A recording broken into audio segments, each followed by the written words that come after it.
Assalamualaikum dear friends, welcome back to Shami's World. ഇന്ന് ഞാൻ വന്നിരിക്കുന്നത് തികച്ചും വ്യത്യസ്തമായിട്ടുള്ള ഒരു വെറൈറ്റി പലഹാരത്തിന്റെ റെസിപ്പി ആയിട്ടാണ്. അപ്പോൾ നമുക്ക് വേഗം തന്നെ വീഡിയോയിലോട്ട് പോയാലോ. ഒരു സെക്കൻഡ്, നമ്മുടെ ഈ ചാനൽ പുതിയതായിട്ട് കാണുന്നവരും ഇതുവരെയും സബ്സ്ക്രൈബ് ചെയ്യാത്തവരും പ്ലീസ് ഒന്ന് സബ്സ്ക്രൈബ് ചെയ്തേക്കണേ. ഞാൻ ഇടുന്ന വീഡിയോസ് ഉടനടി കിട്ടുന്നതിനായി സബ്സ്ക്രൈബ് ബട്ടന്റെ തൊട്ടടുത്ത് കാണുന്ന ബെൽ ഐക്കൺ കൂടി ക്ലിക്ക് ചെയ്തിട്ട് ഓൾ എന്ന ഓപ്ഷൻ എനേബിൾ ചെയ്യാനും മറക്കല്ലേ. അപ്പോൾ ഇതിനു വേണ്ടിയിട്ട് മെയിൻ ആയിട്ട് വേണ്ടത് പച്ച നേന്ത്രക്കായാണ്. 4 മീഡിയം സൈസ് നേന്ത്രക്കായാണ് ഞാൻ എടുത്തിട്ടുള്ളത്. അപ്പോൾ നേന്ത്രക്കായുടെ തൊലിയെല്ലാം കഴുകി എടുത്തിട്ടുണ്ട്. ഇനി ഈ നേന്ത്രക്കായിൽ ഒട്ടും തന്നെ ഈർപ്പം ഉണ്ടാവാൻ പാടില്ല. ഒരു കോട്ടൺ ടവൽ വെച്ചിട്ടോ ഒരു ടിഷ്യൂ വെച്ചോ ഒന്ന് തുടച്ചെടുക്കാം. ഇപ്പൊ എല്ലാ നേന്ത്രക്കായും ഇതാ ഒന്ന് തുടച്ച് എടുത്തിട്ടുണ്ട്. വെള്ളത്തിന്റെ അംശം ഒട്ടുമില്ല. ഇനി നേന്ത്രക്കായ 4ആയിട്ട് കട്ട് ചെയ്തെടുക്കാം.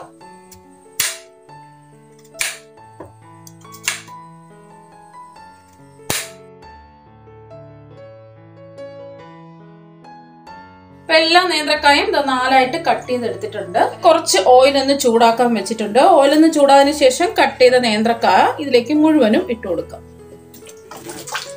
ഫ്ലെയിം കുറച്ച് വെച്ച് കൊടുക്കാം. ഇടയ്ക്കിടയ്ക്ക് ഇതുപോലെ ഒന്ന് ഇളക്കി കൊടുക്കാം. ഇപ്പൊ ഒരു 7 മിനിറ്റ് ആയിട്ടുണ്ട്. ഫ്ലെയിം കുറച്ചാണ് ഞാൻ വെച്ച് കൊടുത്തിട്ടുള്ളത്. ഇത് മൊരിഞ്ഞൊന്നും വരേണ്ട ആവശ്യമില്ല. ഇതിന്റെ അകമൊക്കെ ഒന്ന് വെന്ത് കിട്ടിയാൽ മാത്രം മതി. ഇനി നമുക്ക് എണ്ണയിൽ നിന്ന് കോരി ഒരു അരിപ്പയിലേക്ക് മാറ്റാം. ഇനി ഇത് 1 മിനിറ്റ് ഒന്ന് തണുക്കാൻ വേണ്ടി മാറ്റി വയ്ക്കാം. ഇനി നമുക്ക് വേണ്ടത് നാരങ്ങയൊക്കെ നമ്മൾ പിഴിയുന്ന ഒരു പ്രസ് ഉണ്ടല്ലോ, ഇതെടുക്കാം. ഇനി ഇതിന്റെ അകത്ത് നമുക്ക് ഒരു പ്ലാസ്റ്റിക് കവറോ ഷീറ്റോ എന്തെങ്കിലും വെച്ചു കൊടുക്കാം. ഇതാ വേവിച്ചെടുത്ത 2 നേന്ത്രക്കായ വെച്ചു കൊടുക്കാം. ഇപ്പൊ 2 പീസ് വെച്ചു കൊടുത്തിട്ടുണ്ട്. ഇനി ഒരു പ്ലാസ്റ്റിക് ഷീറ്റ് പുറത്തും കൂടെ വെച്ചു കൊടുക്കാം. അകത്തും പുറത്തും വെക്കാം. എന്നിട്ട് ഇതൊന്ന് പ്രസ് ചെയ്ത് കൊടുക്കാം. ഇനി നമുക്ക് തുറന്ന് നോക്കാം. ഇപ്പൊ കണ്ടല്ലോ, അടിപൊളിയായിട്ട് ഇതാ കിട്ടിയിട്ടുണ്ട്. കണ്ടോ? അപ്പൊ ഇതുപോലെ വേണമെന്നുണ്ടെങ്കിൽ എല്ലാം ഇതുപോലെ തന്നെ ചെയ്തെടുക്കാം. ഇനി ഒരു പീസ് നേന്ത്രക്കായ വെക്കാം. അതിന്റെ പുറത്ത് പ്ലാസ്റ്റിക് ഷീറ്റ് വെച്ച് കൊടുക്കാം. എന്നിട്ട് ഒന്ന് പ്രസ് ചെയ്ത് കൊടുക്കാം. ഇനി ഇതൊന്ന് തുറന്ന് നോക്കാം. ഇതാണ്ടോ, ഇത് കുറച്ച് ചെറുതായിട്ടാണ് കിട്ടിയത്. നേരത്തെ നമ്മൾ കുറച്ച് വലിപ്പത്തിലാണ് കിട്ടിയത്. അപ്പൊ 1ഓ 2ഓ വെച്ച് ഇതൊന്ന് പ്രസ് ചെയ്തെടുക്കാം. കണ്ടോ, 2 ഭാഗം കണ്ടല്ലോ, നല്ല അടിപൊളിയായിട്ട് ഇതാ കിട്ടിയിട്ടുണ്ട്. ഇപ്പൊ ഞാനൊരു സ്പൂൺ എടുത്തിട്ടുണ്ട്. ഇതിലേക്ക് ഒരു പീസ് നേന്ത്രക്കായ വെച്ച് കൊടുത്തിട്ടുണ്ട്. ഇതിൽ പ്ലാസ്റ്റിക് ഷീറ്റ് ഒന്നും ഇടേണ്ട ആവശ്യമില്ല. ഇനി ഒരു ചെറിയ സ്പൂൺ വെച്ച് ഒന്ന് പ്രസ് ചെയ്ത് കൊടുക്കാം. നല്ലോണം ഒന്ന് പ്രസ് ചെയ്ത് കൊടുത്തിട്ടുണ്ട്.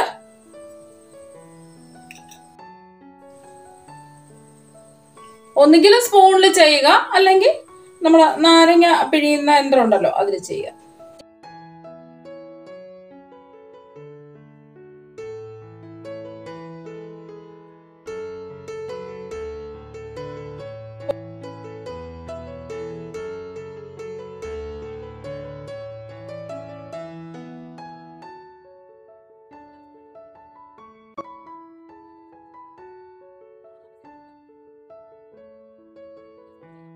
ഇപ്പൊ എല്ലാ പഴവും ഷേപ്പ് ചെയ്തെടുത്തിട്ടുണ്ട്.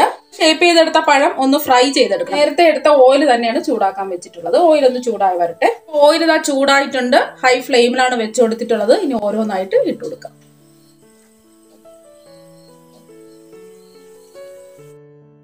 അപ്പൊ ഒരു 7 ഇട്ട് കൊടുത്തിട്ടുണ്ട്. Flame low to medium flame വെച്ച് കൊടുക്കുക. സൈഡൊന്നും മൊരിഞ്ഞു വരട്ടെ.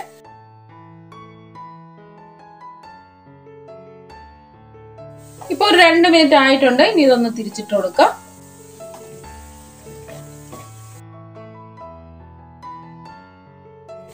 ഇപ്പൊ എല്ലാം ഒന്ന് തിരിച്ചിട്ട് കൊടുത്തിട്ടുണ്ട്. ഇപ്പൊ ഈ സൈഡ് ഒന്ന് മൊരിഞ്ഞു വരട്ടെ. ഇപ്പൊ 2 മിനിറ്റും കൂടെ ആയിട്ടുണ്ട്. ഇത് തിരിച്ചിടണമെന്ന് നിർബന്ധമൊന്നുമില്ല, അല്ലാതെ തന്നെ ഇത് ഫ്രൈ ആയി കിട്ടും. ഇപ്പൊ റെഡി ആയിട്ടുണ്ട്. ഇനി എണ്ണയിൽ നിന്ന് കോരി മാറ്റാം.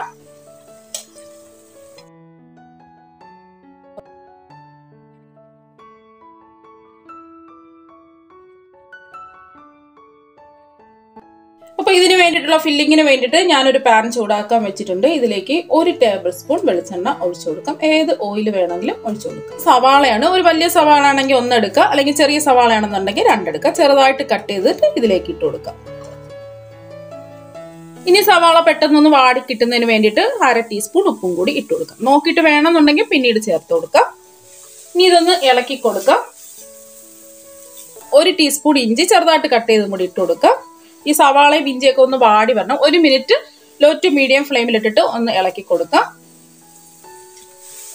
ഇപ്പൊ 1 മിനിറ്റ് ആയിട്ടുണ്ട്. സവാള ഒന്നും ബ്രൗൺ നിറാവണ്ട, ചെറുതായിട്ടൊന്ന് വാടി കിട്ടിയാൽ മാത്രം മതി. ഇനി ഇതിലേക്ക് 2 പച്ചമുളക് ചെറുതായിട്ട് കട്ട് ചെയ്തിട്ട് കൊടുക്കുക. ഒന്ന് ഇളക്കി കൊടുക്കുക. അടുത്തതായിട്ട് 2 ചെറിയ തക്കാളി ചെറുതായിട്ട് കട്ട് ചെയ്തതാണ്. നല്ല പഴുത്ത തക്കാളി വേണം എടുക്കാൻ വേണ്ടിയിട്ട്. വലിയ തക്കാളിയാണെന്നുണ്ടെങ്കിൽ 1 എടുക്കുക, ചെറുതാണെന്നുണ്ടെങ്കിൽ 2 എടുക്കുക. ഒന്ന് ഇളക്കി കൊടുത്ത് 1 മിനിറ്റ് ഒന്ന് ഇളക്കി കൊടുക്കുക. അപ്പൊ തക്കാളിയൊക്കെ ഒന്ന് വാടി കിട്ടും. ഇപ്പൊ തക്കാളിയൊക്കെ ഒന്ന് വാടി കിട്ടിയിട്ടുണ്ട്. ഇനി ഫ്ലെയിം കുറച്ച് വെച്ച് കൊടുക്കുക. ഇനി കുറച്ച് പൊടി ഐറ്റംസ് ചേർക്കാനുണ്ട്. ഈ പൊടി ഐറ്റംസ് ഒക്കെ ചേർക്കുമ്പോൾ ഫ്ലെയിം നല്ലോണം ഒന്ന് കുറച്ച് വെച്ച് കൊടുക്കുക. 1/4 ടീസ്പൂൺ മഞ്ഞൾപ്പൊടി, 1/2 ടീസ്പൂൺ മല്ലിപ്പൊടി, 1 ടീസ്പൂൺ മുളക് പൊടി,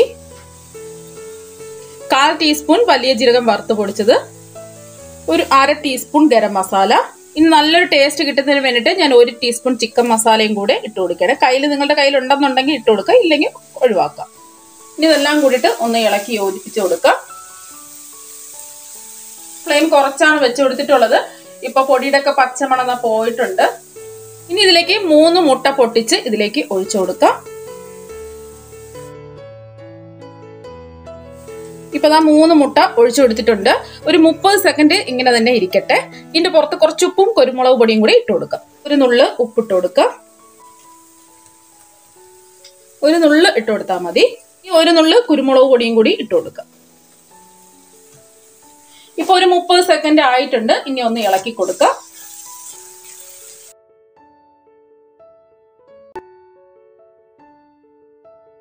ഈ സമയത്ത് ഉപ്പൊക്കെ ഉണ്ടോ എന്നൊന്ന് ചെക്ക് ചെയ്ത് നോക്കാം. ആവശ്യമെങ്കിൽ ഈ സമയത്ത് ചേർത്ത് കൊടുക്കണം. ഉപ്പ് കുറവായതുകൊണ്ട് ഒരു 1/4 ടീസ്പൂൺ ഉപ്പും കൂടെ ചേർത്ത് കൊടുക്കുന്നുണ്ട്. ഇനി ഒന്ന് ഇളക്കി കൊടുക്കാം. ഫ്ലെയിം കുറച്ചാണ് വെച്ചു കൊടുത്തിട്ടുള്ളത്. ഫ്ലെയിം കൂട്ടിയിടരുത്. ഇപ്പൊ 1 മിനിറ്റ് ആയിട്ടുണ്ട്. ഇനി ഇതിലേക്ക് ആവശ്യത്തിന് മല്ലിയിലയും കൂടി ഇട്ട് കൊടുക്കാം. അപ്പൊ മല്ലിയില ഇല്ല എങ്കിൽ കുറച്ച് കറിവേപ്പില ഇട്ട് കൊടുത്താലും മതി. ഇത്രേ ഉള്ളൂ. നമുക്കിനി ഫ്ലെയിം ഓഫ് ആക്കാം. ഇനി ഇതൊരു പാത്രത്തിൽ മാറ്റാം. ഇപ്പൊ ഞാൻ 2 തരം ഫില്ലിംഗ് ആണ് കാണിക്കുന്നത്. എരിവ് ഇഷ്ടമുള്ളവർക്ക് വേണ്ടിയിട്ട് എരിവിലുള്ള ഫില്ലിങ്ങും, അതുപോലെ തന്നെ മധുരം ഇഷ്ടമുള്ളവർക്ക് വേണ്ടിയിട്ട് മധുരമുള്ള ഫില്ലിങ്ങും ആണ് ഞാൻ കാണിക്കുന്നത്. പാനൊന്ന് ചൂടായതിനു ശേഷം ഇതിലേക്ക് 1 ടേബിൾ സ്പൂൺ നെയ്യ് ഒഴിച്ചു കൊടുക്കാം. നെയ്യൊന്ന് ചൂടായി വരട്ടെ. ഞാനിവിടെ കാണിക്കുന്നത് വീട്ടിൽ എല്ലാവർക്കും ചെയ്യാൻ പറ്റുന്ന രീതിയിലുള്ള സിമ്പിൾ ആയിട്ടുള്ള ഫില്ലിംഗ് ആണ്. ഇപ്പൊ നെയ്യ് ചൂടായിട്ടുണ്ട്. ഇതിലേക്ക് 1 ടേബിൾ സ്പൂൺ കിസ്മിസ് ഇട്ട് കൊടുക്കാം. 1 ടേബിൾ സ്പൂൺ കശുവണ്ടിയും കൂടി ഇട്ട് കൊടുക്കാം. 2 ടേബിൾ സ്പൂൺ നിലക്കടല കൂടി ഇല്ലാന്നുണ്ടെങ്കിൽ നിലക്കടല മാത്രം എടുത്താലും മതി. ഇനി ഒന്ന് ഇളക്കി കൊടുക്കാം. ഫ്ലെയിം മീഡിയം ഫ്ലെയിം വെച്ച് കൊടുക്കാം. ഇപ്പൊ കിസ്മിസ് ഒക്കെ ഒന്ന് വീർത്ത് വന്നിട്ടുണ്ട്. ഇനി ഇതിലേക്ക് 1 കപ്പ് തേങ്ങ ഇട്ട് കൊടുക്കാം. 1 കപ്പ് തേങ്ങ ഉണ്ടെങ്കിൽ 1 കപ്പ് തേങ്ങ തന്നെ ഇട്ട് കൊടുക്കാം, അല്ലെങ്കിൽ 3/4 കപ്പ് ഇട്ട് കൊടുത്താലും മതി. ഇനി ഒന്ന് ഇളക്കി കൊടുക്കാം. ഇപ്പൊ തേങ്ങ ഇട്ട് കൊടുത്ത് കഴിഞ്ഞിട്ട് ഒരു 30 സെക്കൻഡ് ആയിട്ടുണ്ട്. 1 കപ്പ് അവിലാണ്, വെള്ള അവിലാണ് ഞാൻ എടുത്തിട്ടുള്ളത്. അപ്പൊ ഏത് അവില് വേണമെങ്കിലും എടുക്കാം. ഒന്ന് ഇളക്കി കൊടുക്കാം. ഈ അവിലൊക്കെ ഒന്ന് വാടി വരണം.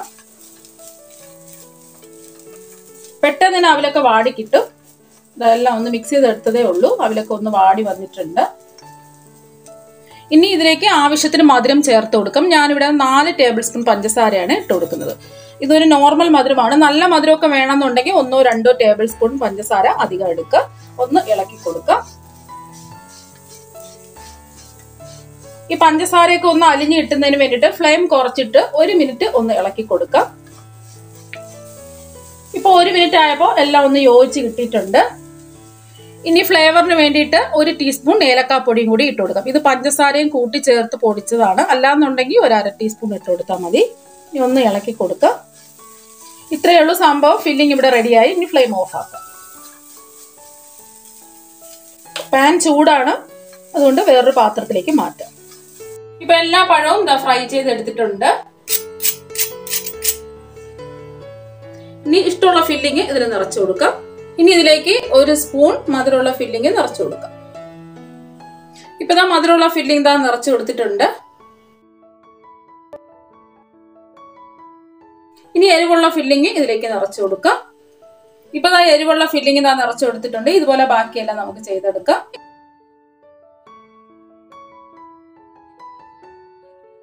ഇപ്പൊ നമ്മുടെ പലഹാരം എല്ലാം ഇവിടെ റെഡി ആയിട്ടുണ്ട്.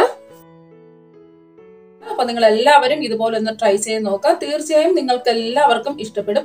അപ്പൊ നമുക്ക് മറ്റൊരു വെറൈറ്റി ഡിഷുമായിട്ട് വീണ്ടും കാണാം. താങ്ക്